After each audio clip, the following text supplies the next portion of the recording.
Canon EOS M50 Mark II Review.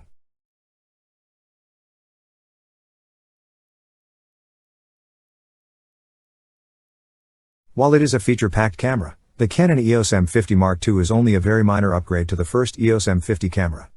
The only real difference between the two versions is the addition of IAF and the ability to shoot vertical video. Therefore, owners of the EOS M50 shouldn't upgrade to the newer model, but it's great for those who are just getting started in photography and content creation.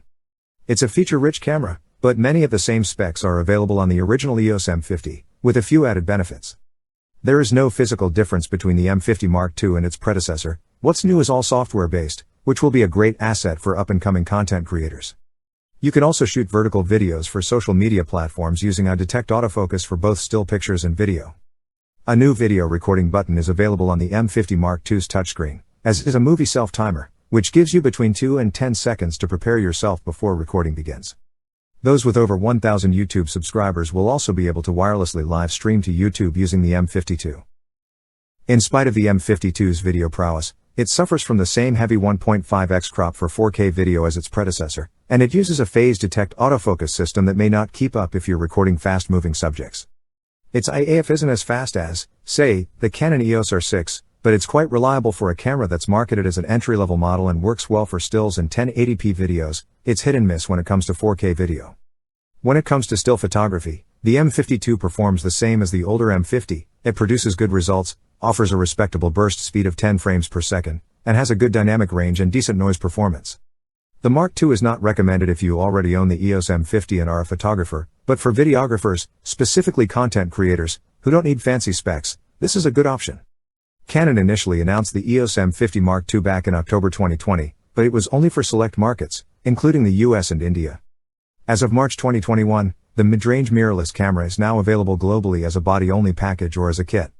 It costs $599, £599 for the body alone, while the single lens kit, packaged with the f/15 to 45mm, sells for $699, £699, £999 Australian dollars, which is a good deal if you don't already own the original M50. The M50 inherits not only its body, but also its 24.1MP APS-C sensor and now slightly dated Digigate imaging engine from the older model.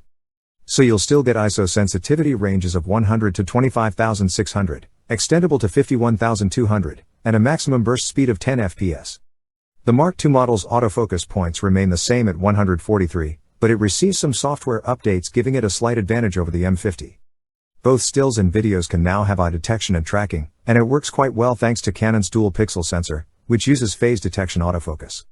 In 1080p video and stills, it is able to keep up with fast-moving subjects. The autofocus will slow down a little when shooting in 4K, however, since only Contrast Detect AF is available.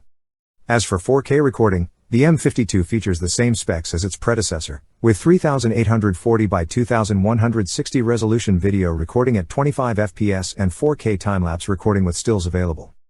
The M52 also inherits the heavy 1.56x crop when shooting in 4K mode. That number increases to 1.75x when you enable electronic image stabilization, and 2.26x if you use enhanced IS, making it only a 4K camera by name.